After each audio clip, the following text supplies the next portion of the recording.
The streets of South Africa, you get this amazing dish, Bunny Chow. I am doing a chicken Bunny Chow today. So heat up the pan and some olive oil goes into the pan. Then some onions. Onion को थोड़ा saute करने के बाद garlic. Some ginger paste. Mix. ये मसाला अच्छा से भूनने के बाद add tomatoes. Salt to taste. Some red chilli powder, dhania powder, some garam masala powder, chopped chillies and some potatoes.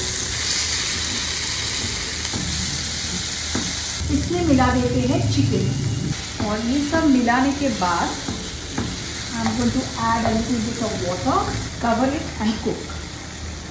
Nice cardamom powder, some fresh cream, some kasuri methi or dried fenugreek, which we also use so much in our Indian food. Now there is a particular way the bunny chow is served.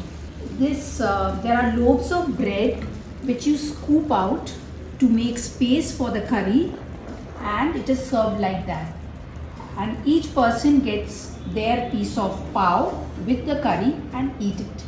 So I am going to also serve the bunny chow the similar way. Fill the scooped out part. So what will happen is the bread will soak up all the curry goodness and be super tasty. Garnish it with some more fenugreek and a sprig of parsley. Bunny chow. One for you and one for me.